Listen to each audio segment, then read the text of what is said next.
Satan's War on Children, a theme that'll wind through today's broadcast. National Geographic exploits a child for its January cover story. Social media tricking children into giving up their privacy. And ISIS using preschoolers to execute prisoners. This is SkyWatchTV for Tuesday, January 10th, 2017. I'm Derek Gilbert. First up, President Obama leaves Iran with a lovely parting gift. Enough uranium for more than 10 nuclear bombs. Associated Press reporting that Iran will receive a huge shipment of uranium from Russia. This shipment approved by the U.S. and the other Western governments that agreed to the nuclear arrangement with Iran last year.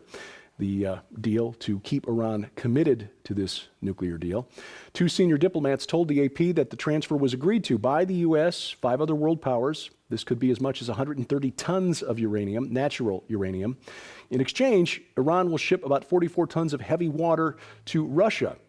This is heavy water produced after the nuclear deal went into effect. This news comes just before a meeting between Iran, the U.S., Russia, China, France, Germany, and the U.K. to review complaints by Iran that the U.S. is breaking promises of relief from sanctions that were agreed to as part of the nuclear deal. Moving the U.S. Embassy to Jerusalem would be a declaration of war. This according to a senior advisor to the Palestinian Authority's chairman, Mahmoud Abbas. The comments made by Mahmoud al-Habash, Abbas's advisor for religious and Islamic affairs. He gave those comments during a sermon last Friday, which was broadcast on PA television and attended by Mr. Abbas. So it's not likely that Mr. al-Habash was speaking out of turn. Objective proof that evil exists. The Islamic State just released a video showing children as young as preschool age executing prisoners tied to broken carnival rides, like a Ferris wheel, a kiddie train. And this image, taken of a youngster about to shoot a prisoner in the head while he's sitting inside a ball pit filled with broken balls. If this isn't hell on earth, I don't know how much worse it would be than what we're seeing right here. In Brazil, an evangelical pastor stabbed in the neck during a church service Sunday. 53-year-old Valdemiro Santiago left with 25 stitches, released from hospital after a few hours. Santiago leads something called the World Church of the Power of God. It's made him a very wealthy man. The assailant pulled a knife as Santiago reached out to perform a ritual laying on of hands. Local media said the attacker, a 20-year-old man, was unstable and had been upset by something Santiago said during a previous service. The Archbishop of Chicago calling for immigration amnesty ahead of Donald Trump's inauguration, January 20th. Cardinal Blaise Kupich said during a mass at Chicago's Holy Name Cathedral that the Catholic Church stands with those in the shadows. But meanwhile, a girl missing from the Houston area for several days was found by police in southeast Louisiana in the custody of 3 illegal immigrants from Guatemala. They were pulled over by police for driving with their high beams on the interstate.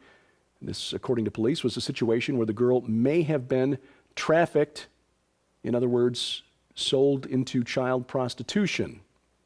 No charges filed yet, but the investigation is ongoing. And in Pennsylvania, a woman charged with her boyfriend in the rape, murder, and dismemberment of her adopted daughter. This woman was a former adoption supervisor for Northampton County, PA. She was suspended from that job in 2010. But had taken in a number of foster children during her time.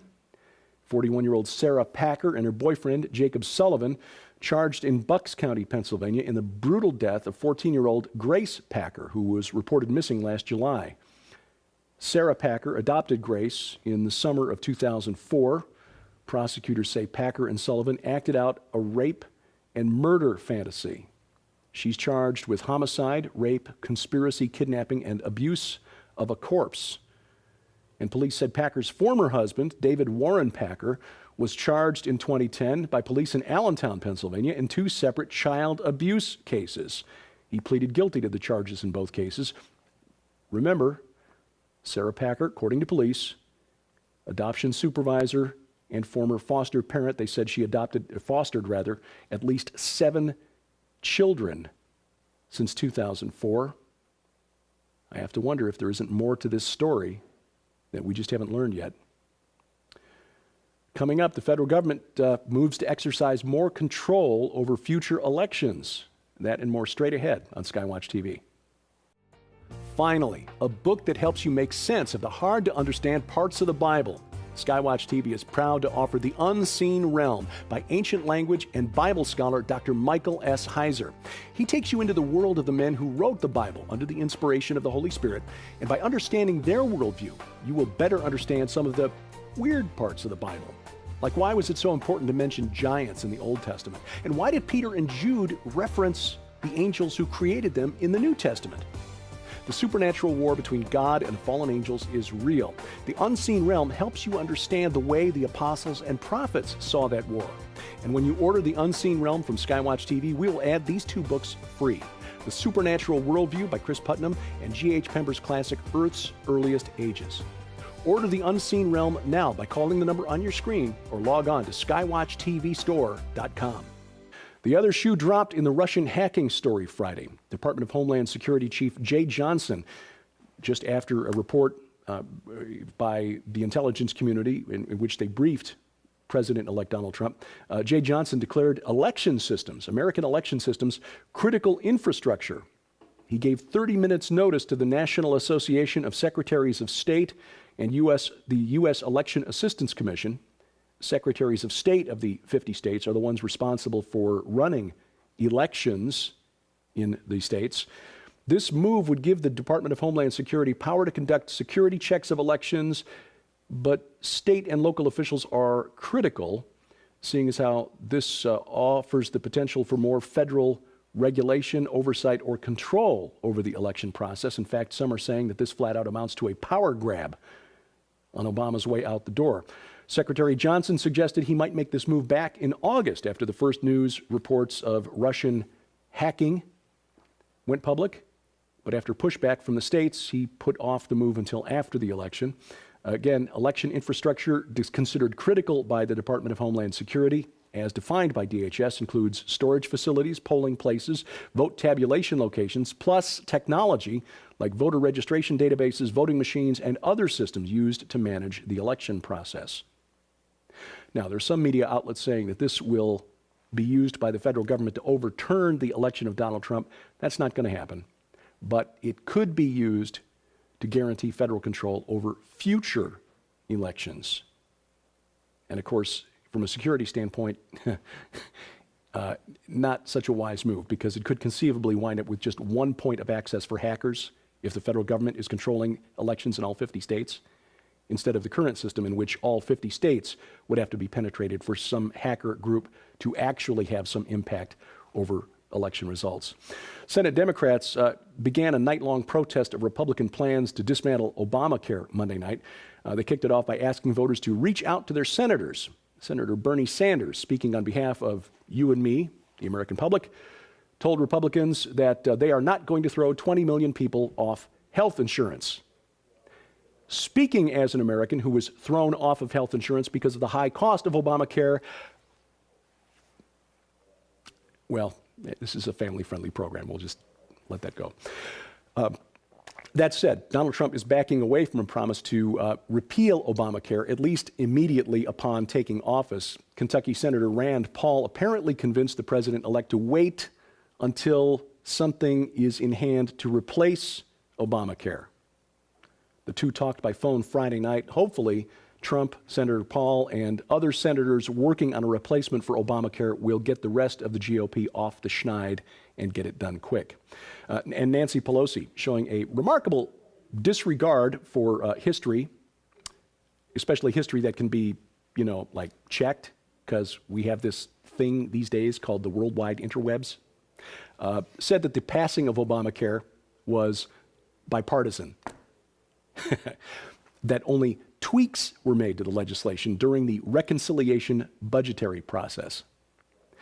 Well, quick check on the web will show you that the Affordable Care Act passed in March 2010 with no Republican votes for it and 34 Democrats who voted against it. But of course, repealing Obamacare is just one way the election of Donald Trump is triggering snowflake America. But for the enterprising, it's actually creating some business opportunities. What you see on your screen here is something called the safety pin box, created by a pair of Black Lives Matter activists. Apparently wearing a safety pin has become a way of protesting something, declaring you need a safe space or whatever. And now for a monthly subscription fee, starting at $20 and going up to $100 a month, you can get every month a safety pin box, inside of which is a list of tasks that you can perform to remind you to do things like analyze the media that you view for bias and credibility, fake news. Now, please understand, I do not make light of racial discrimination. And it is wrong, it is indefensible, it is unchristian. Everyone should be evaluated on their own merits. However, I do make light of the safety pin box. The only thing this does is put a few $1,000s in the pockets of the people who came up with the idea. Look, talking with one another in a calm and respectful manner is the only way to overcome hatred between the various social and racial groups in this country. Kind of like what Donald Trump did by accepting invitations to speak at African American churches during the campaign. Parents, another warning about putting technology in the hands of your children. Instagram, the popular social media app for sharing photographs, basically gets children to agree to hidden clauses in their user agreement. The terms and conditions that you and I don't read, like 17 pages worth of legalese that even attorneys have trouble understanding. Those terms allow the pictures that kids share with their friends to be bought and sold by Instagram, owned by Facebook, by the way. And we should point out that 6 out of 10 kids who are bullied in this new technologically advanced era are bullied through the internet, but only about 15% of them bother to report the bullying to the relevant social media site. They probably don't tell mom, dad, or grandma, grandpa either, because we might take away the phone. A national pediatricians group speaking out against National Geographic. Again, this is in keeping with our theme today, Satan's War on Children. National Geographic's January cover features a 9-year-old boy who says he's transgender. The American College of Pediatricians president, Michelle Cretella, says Nat Geo is promoting a political agenda over science and the well-being of innocent children. Dr. Cretella told LifeSite News in an interview that affirming so-called transgender children means sterilizing them as young as 11 years old, and that lifetime use of cross-sex hormones puts them at risk for stroke, heart disease, diabetes, cancer, and more.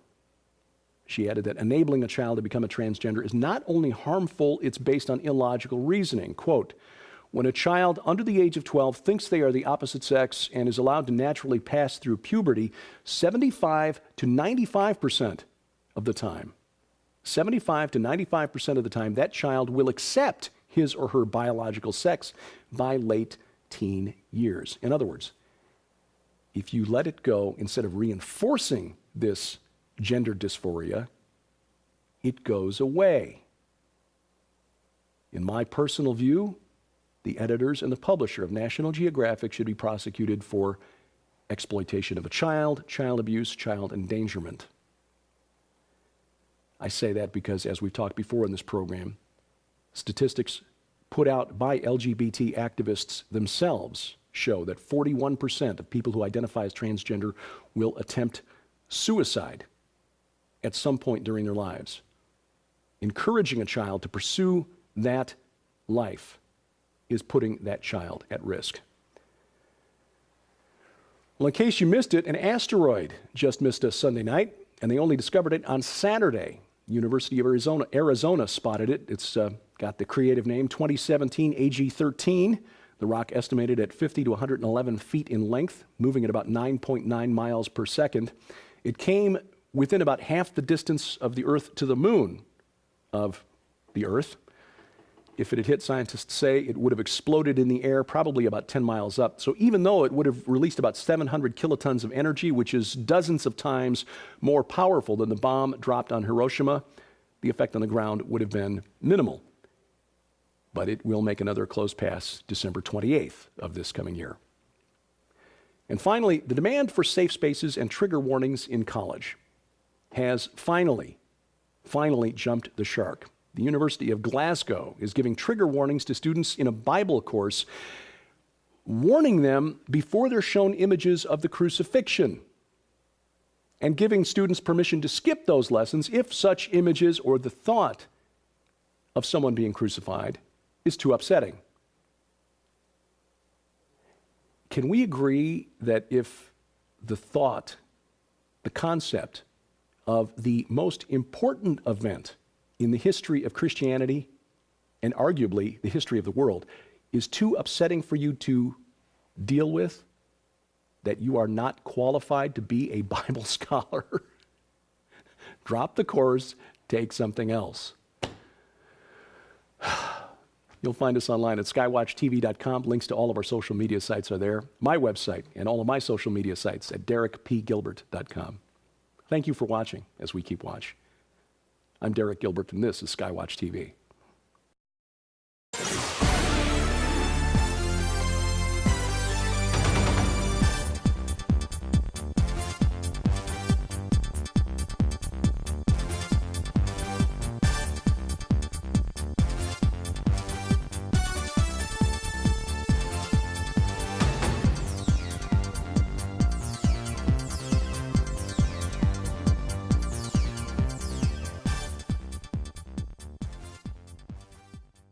Diplomats told the AP that the transfer was agreed to by the U.S., 5 other world powers. This could be as much as 130 tons of uranium, natural uranium.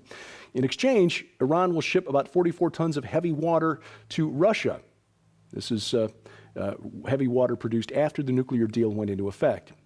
This news comes just before a meeting between Iran, the U.S., Russia, China, France, Germany, and the U.K. to review complaints by Iran that the U.S. is breaking promises of relief from sanctions. Al-Habash was speaking out of turn.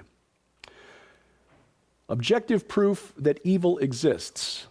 The Islamic State just released a video showing children as young as preschool age executing prisoners tied to broken carnival rides, like a Ferris wheel, a kiddie train.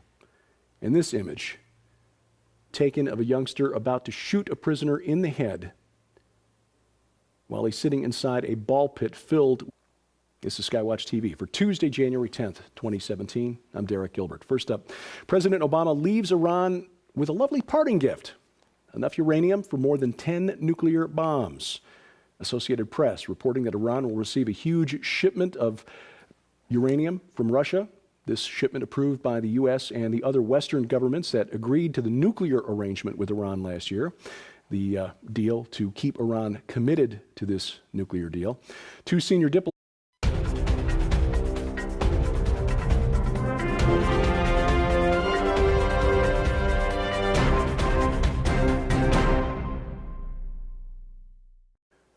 Satan's War on Children, a theme that'll wind through today's broadcast. National Geographic exploits a child for its January cover story.